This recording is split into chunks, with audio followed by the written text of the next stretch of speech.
Undanfarin ár höfum við ferðast vítt og breitt Norðurland og kynnst framtakssömu fólki í öllum sveitafélögum og upplifa þannig allt það besta sem hver staður hefur upp á að bjóða.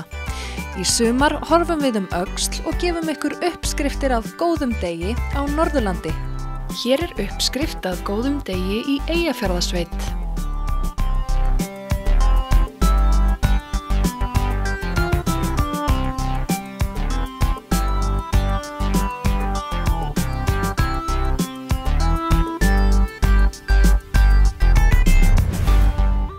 Eyjafjarðarsveit sveitafélag í Eyjafirði sem var til 1. janúar 1991 með sameiningu Hrafnagilshrepps, Öngulsstaðahrepps og Saurbæjarhrepps. Það nær yfir sveitirnar inn af Eyjafirði og raunar alla leið upp á Sprengisand. Íbúar Eyjafjarðarsveitar eru rúmlega 1000, flestir búsettir á sveitabæjum enda byggir landbúnaður í Eyjafjarðarsveit á langri hefð og sérstaklega mjólkurframleiðsla mikil í sveitinni. Í Eyjafjarðarsveit margt spennandi í boði og ferðaþjónustan fjölbreytt. Jólagarðurinn einstakur staður sem flestir Íslendingar þekkja en þar má finna töfrandi jólaveröld allan ársins hring. Fyrst held ég við höfum bara verið þreytt seint að kvöldi og fengum þessa hugmynd. Við höfðum ekki séð svona eða heyrt svona þegar við byrjuðum á þessu, þannig að við vorum ekki að apa upp eftir einhverju öðru sem til út í heimi.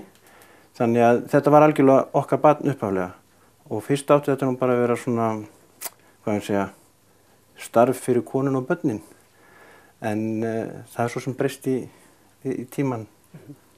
Lýstu aðeins fyrir okkur, þetta er náttúrulega eins og hálfgerð ævintýraveröld, ekki mér að minnsta kosti að koma hingað inn. Hvernig hugsið þið húsið? Já, það byrjaði nú strax bara utan að þegar við ákvaðum að húsið yrði svona eins og það að þá var þetta strax kappsmál hjá okkur og til þess að setja lakkrískonfettið á þakið.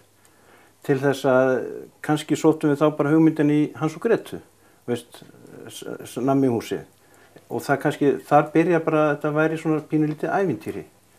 Og svo vorum við bara, fyrstu 7 árin, þá vorum við bara upp í þessu litla húsi.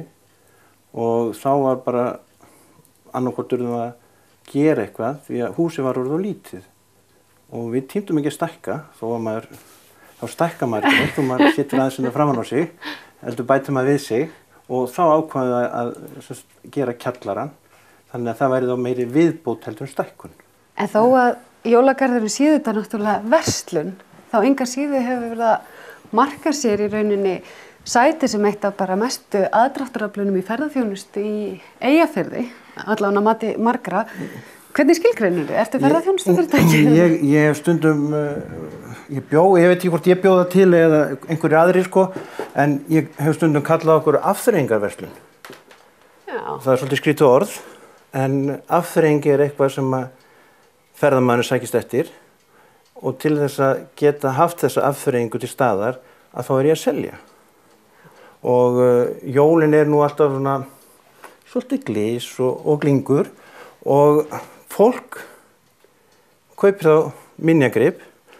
En varðandi ferðaþjónustuna, hvernig skipting, þetta virðist oft skiptast hjá fyrirtækjum í innlenda og erlenda markaðinn. Hvar dettur þú? Fyrstu árin, ég hugsa kannski 5 árin, þá varum við nánast í eingöngu með innlendan ferðamann eða innlenda gesti.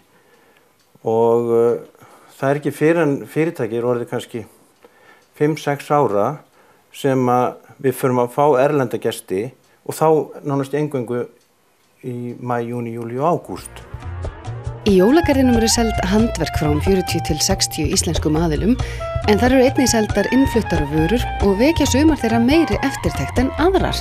Já, það var hérna ein sem að vera að koma augun í sem einhvern veginn svo röng og áhugaverð en samt svo rétt. Já, við stóðumst ekki mátu þegar við sáum þennan í lista sem við verslum mjög oft við og þetta svona collection-lína, við slettum smá og hann var hérna með Jesúbarni og okkur fannst þetta svona svolítið en við létum samt vaða. Já, þetta var eitthvað. Þetta eru 2 góði gæjar. Já.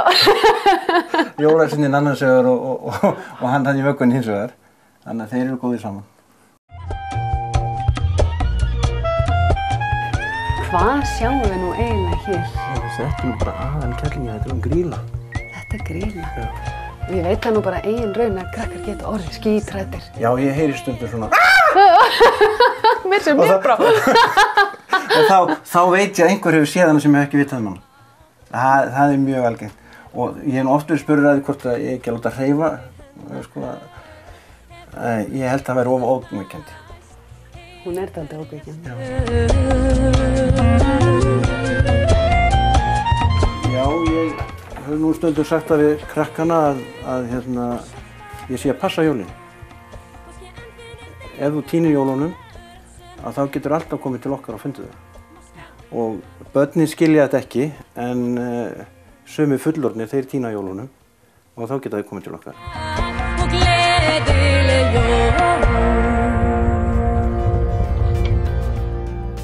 Jólagarðurinn var opnaður árið 1996 en hefur stækkað töluvert síðan þá og nú má finna þar bakgarð Tante Grete, eplakofan og heimsins stærsta jóladagatal, svo eitthvað sé nefnt.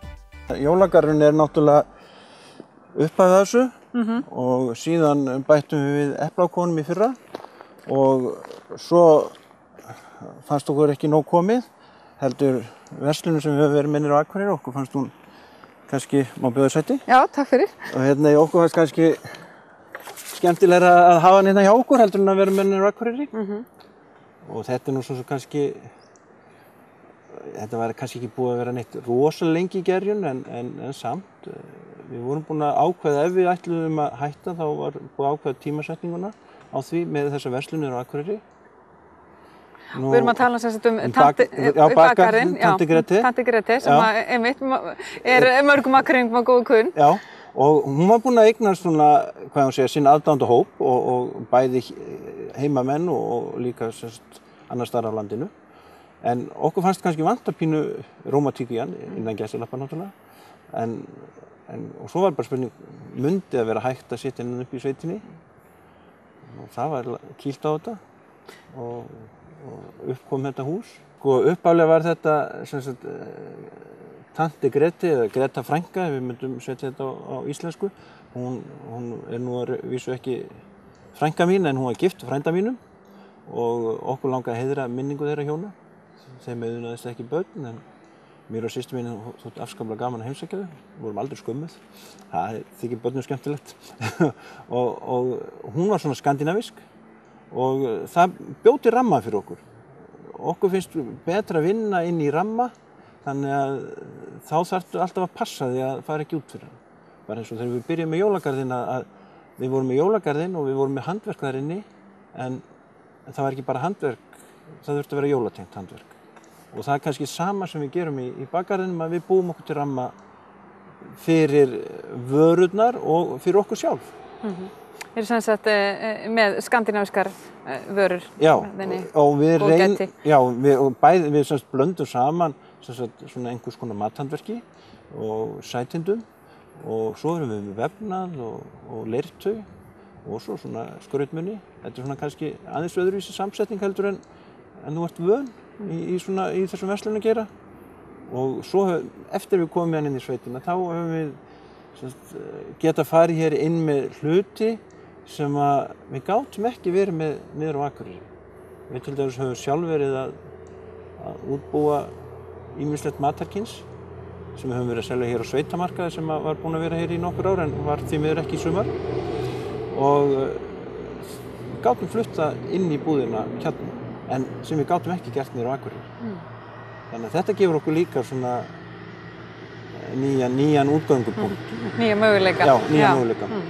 En þetta er, 18. starfsárið ykkar, þetta hlýtur hafa verið svolítið villt hugmynd á sínum tíma að opna jólagarð, Já, það ekki? Jú, og raun og veru hef ég nú sagt að mörgum sinnum að raun og veru hefði átt að loka þetta fyrstu jólin.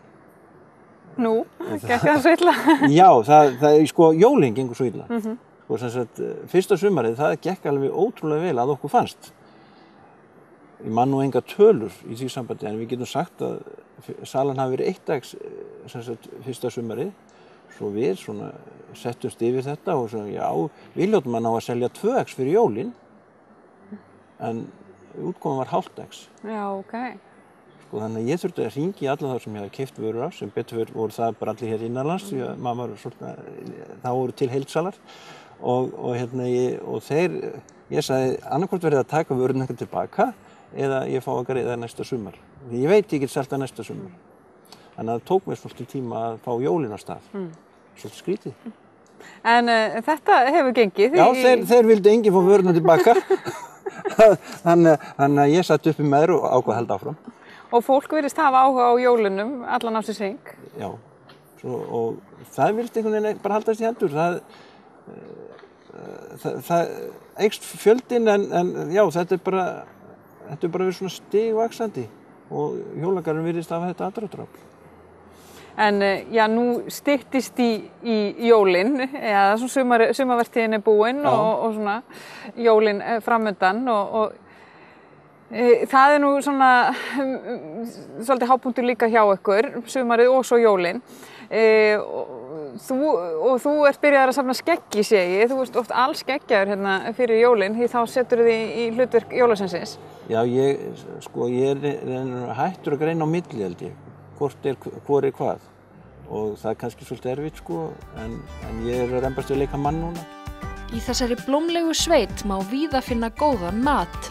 Kaffi Kú er lítið kaffihús og bar á fjósaloftinu að Garði.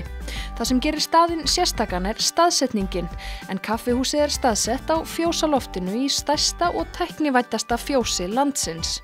Á loftinu eru 2 salir þar sem útsýnið yfir fjörðinn er einstakt, en einnig er hægt að fylgjast með kúm og kálfum í fjósinu. Við erum komin inn í Eyjafjörð, svona cirka 5 mínútna akstur frá Akureyri á Kaffi Kú. Einar. Vertu velkomin. Takk kærlega. Þetta er ekki langur akstur en hér er maður komin á kaffihús og það eru kýr allt í kring. Já. Nei, við erum bara hérna rétt hjá Akureyri og hérna ekki langt að fara. Nei. Hvað eru margar kusur hérna svona á bás reglulega? Það eru rétt 100. Já. Kýrnar, mjólkandi kýr. En svo er annað eins af kálfum, kvígukálfum, sem er hérna inni, undir þessu þaki. Þannig að þetta er stórt heimili. Já, það er það. En svo er ég búinn að sjá núna, sko, það koma hér róbótar inn og út reglulega. Bæði til þess að móka skít og til þess að fóðra. Já. Kemur mannshöndin ekkert við, eða hvernig? Jú, mjög mikið. Þetta er sem sagt, erfiðisvinnan er kannski búið að færast yfir í vélarnar. Já.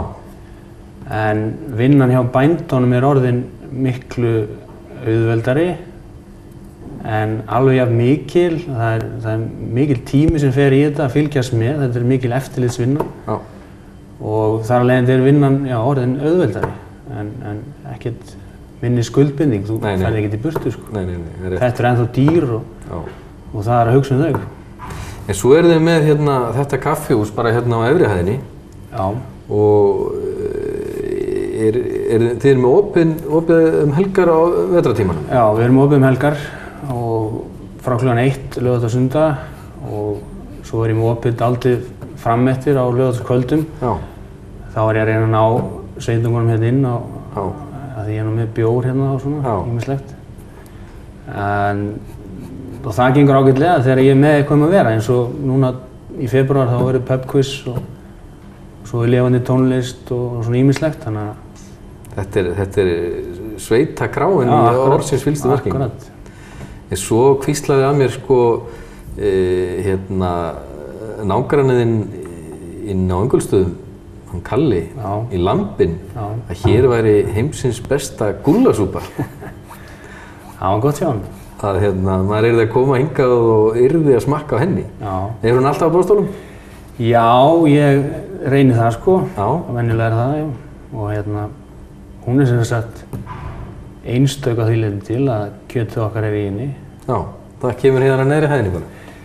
Já, ekki alveg. Úr nautgripahúsinu? Já, nautahúsinu. Já. Og nautin er í öðru húsi. Já. En já, hún var rosalega vinsæl eins og í sumar og annað sem við erum að gera líka er að við erum að nota meira úr nágrunni. Ég er með hvönnina og Hrísey. Já, svo þú notar í súpuna? Já, kryddið, sko. Þannig þetta er eyfisk gúllasúpa allar leið? Já, ég reyni það. Já. En svo þið nú líka, þið að verka eitthvað kjöt og selja eða hvað? Já, við erum að selja hérna beint frá býli og við létum útbúa hérna sérstaklega kjötvinnslu þar sem við vinnum kjötið sjálfir og ég með að ég tel að þetta sé mjög einstakt að við séum með svona stórt leyfi eins og við erum með á svona sveitabæ. Já. Þannig að ég bara að vinna kjötið hérna, grunnvinnslu við úrbeinum og hökkum og pökkum. Þannig að þetta verður ekkert milliliða minna heldur en hérna hjá ykkur? Nei, í rauninni ekki. Og fólk getur komið svo hérna á kaffihúsið og annarkvort verið búið að hafa samband við mig og panta eða komið hérna í kistuna, það er með hakk og hamborgur og gúllas. Steikunar eru erfiðari, það eru fljótar að fara, en það minna þeim. Já, það er oft minnst að þessum fínasta, sko. En svo hérna pínlítið salur, þú getur lokað fund af og ert með aðstöðu hérna svona fyrir prívat hópa, ef því er að skipta. Já, það er alltaf töluvert það og hérna námskeið og fundir og svona alls konar ferðir, skólahópar. Svona eldri krakkar og hérna háskólinn nokkur sem er búin að koma og já. Stutt að fara til þín að flýja Skarkalinn úr bænum? Akkurat. Smámunasafnið í Eyjafjarðarsveit ekkert venjulegt safn, en það hefur þá sérstöðu að vera ekki safn einhverja ákveðinna hluta, heldur allra mögulegra hluta. Hversdagslegir hlutir í bland við óhefðbundna. Heimsókn á Smámunasafnið skemmtileg fyrir hvern sem ekki síst börn og unglinga. Þetta safn Sverris Hermannssonar og Sverrir Hermannsson, hann var húsasmíðameistari sem bjó alla sína tíð á Akureyri og hann sérhæfði sig að endurgera gömul hús og gamla kirkjur og var líka mikill safnari og það var auðvelt fyrir hann að safna hlutum af því hann var húsasmíðameistari og fékk hann voða mikið af hlutum í gegnum starf sitt sem slíkur. Og hann safnaði öllu mögulegu eins og kannski sést hér þótt að stór partur safnsins séu munir sem tengjast hans iðn, þá þetta samt allt í rauninni. Það er hægt að finna grammafónsnálar, hrærivélar, bara allt, myndavélar. Og hvaða hlutir finnst gestum vera forvitnislegastir? Vá, það svo margt. Það náttúrulega ýmislegt sem gestir tengja við vegna þess að muna eftir einhverjum tilteknum hlut frá því æsku og annað slíkt, en til dæmis eins og unglingum og svona, þeim finnst voða merkilegt að sjá tæki sem fyrir þeim eru framandi, eins og bara gömul útvarpstæki. Spurja oft bara hvað þetta? Og viti bara ekki hvað þetta er, því þau eru kannski bara með einhvern svona pínulítinn iPod sem bara lítur allt öðruvísi út. Þannig að fyrir þeim eru kannski útvarpstækin oft merkileg. En svo fyrir fullorðna fólkið, þá myndi ég segja að væru kannski eins og það áfengisbók þannig aftast sem segir frá því á skömmtunarárunum hversu mikið áfengi karlmenn máttu drekka og hversu mikið áfengi konur máttu drekka og það var alls ekki að sama Það muni alveg helming þarna á og svona kannski bara minnir á gamla tíma og annað. En svo bara allt hann á milli Já, akkurat. En safnið það staðsett hér inn í Eyjafirði í gömlu félagsheimilið, Jú, mikið rétt og þetta var líka skóli á sínum tíma áður en hrepparnir sameinuðust. Og hvernig hefur gengið að lokka fólk hingað inn í fjörð á safnið? Það er bara mest að furða. Við erum náttúrulega ekki staðsett við þjóðveg 1, en það er alveg ótrúlegt hvað fólk leggur leið sína hingað inn eftir. Og finnst bara virkilega gaman að keyra Eyjafjarðarsveit, en það er rosalega blómleg sveit og orðið rosalega margt að skoða hérna. Og þetta svona passlegur rúndur frá Akureyri. Þetta er alls ekkert of langt eða of stutt. Þú ert komin aðeins út úr, en samt ekki þannig að þetta taki allan daginn eða eitthvað svoleiðis. Og svo náttúrulega líka hægt að tylla sér hana og fá kaffi og vöfflu og svona, ef fólk orðið kaffithist og þannig að þetta bara mjög passlegt. Já, þið rekið sem sagt kaffihús hérna líka? Já, við bjóðum upp á vöfflur, en svo líka komast hópar hérna yfir vetrartímann. Og þá hægt að fá fleiri veitingar. Þá sem sagt kvenfélagi hérna í sveitinni, kvenfélagi Hjálpin, þau sem sagt hjálpa okkur með veitingarnar og sjá alfarið þær ef það koma stærri hópar og vilja fá eitthvað meira vöfflur. Og þá hægt að panta svoleiðis pakka. Þið eru sem sagt með opið daglega á sumrin en svo opið fyrir hópa bara á veturnar? Já, eftir 15. september þá þetta panta fyrir hópa. Bara alveg sjálfsagt. En safnið hérna það svo sannarlega fjölbreytt og margt að skoða og tekur heilangan tíma að ganga hér í gegnum. En svona að lokum, værirðu til í að sýna okkur hvaða hlutir eru í uppáhaldi hjá þér? Já, það svolítið erfitt að velja en mér dettur strax allavega 1 eða 2 hlutir í hug. Og hér til dæmis þessi myndavél. Mér finnst allar myndavélarnar æðislegar og væri mjög gaman að pröfa þær svolítið. Þetta svona þessi gamla filmumyndavél. Já, hérna Kodak-vél. Með flaskkupi? Já, alveg risastórum flaskkupi. Það líta töluvert öðruvísi út, myndavélin í dag. Ég bara komnar í símana og já, þannig að þetta svolítið svona öðruvísi. Mér finnst hún alveg æðisleg. Einhverjum minningar örugglega hjá einhverjum? Örugglega, það alveg margir sem horfa hugfangnir á myndavélarnar henni í safninu. Ég held að þær séu svolítið uppáldi hjá svolítið mörgum. Og síðan þessi baukur hérna, rosalega mikið af fallegum baukum inn í safninu. Þessi til dæmis afskaplega fallegur. Og ég meira að segja merktur hérna, Sverrir var svo skipulagður, hann merkti allt. Hérna stendur svala, þannig að það hefur verið einhver svala átt þennan bauk. Átt þennan bauk sem hýst hefur eitthvað góðgæti líklega. Já, eflaust eitthvað gott verið í þessum bauk. Ég trúi bara varla öðru, hann svo fallegur. Lamb Inn á Öngulsstöðum fjölskyldufyrirtæki þar sem bæði boðið upp á gistingu og mat og þar tilvalið að enda góðan dag. Eins og nafnið gefur til kynna lambakjöt einkennisréttur veitingastaðarins sem opinn allt sumarið og yfir vetratíman tekið á móti hópum. Já, hérna í þessu húsi sem við erum í núna, sem var einu sinni fjós og hlaða, þá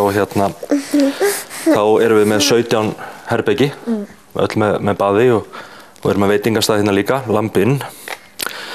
Nú og svo erum við líka með Gamla bæinn hérna á Öngulsstöðum, sem gríðarlega merkilegt hús og sem gaman að skoða, sem að Jóhannes tengdafæðir minn og eiginkona hans Ragnheiður hafa verið að gera upp og rauninni búin að opna þar safn. Já, bara í rauninni í sinni upprunalegu mynd. Í sinni upprunalegu mynd, Það er alveg ótrúlegt að koma hana. Og svo erum við með búskap.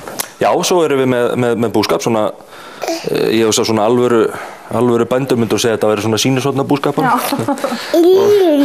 og hérna... Þetta bóndinn á heimilinu? Já, þetta harðstjórinn í fyrirtækinu. Mér heyrist hann vilja koma til viðtal. Og hérna, já, við erum með einhverjar 50 kindur eitthvað svoleiðis og það svona meira hobby, það eru nokkrir aðilar sem að eiga þetta saman. Það voða gaman bara. Við getum tekið á móti hérna rúmlega 40 manns í gistingu og við getum boðið upp á svona heimilislegan kvöldverð á kvöldin ef það pantað fyrirfram og svo erum við náttúrulega með morgunverð hérna og allt þannig að hérna hægt að fá allan pakkan og sauðburði í kaupæti Nú ætti þið að vera komin með hina fínustu uppskrift að góðum degi í Eyjafjarðarsveit, þó þetta sé einungis brot af því mikla úrvali sem í boði á staðnum. Nánari upplýsingar viðburði, afþreyingu og fleira má finna á heimasíðunni esveit.is. Í næstu viku munum við gefa ykkur uppskrift að góðum degi á Norðurlandi í heild sinni. Þangað til næst, verið sæl.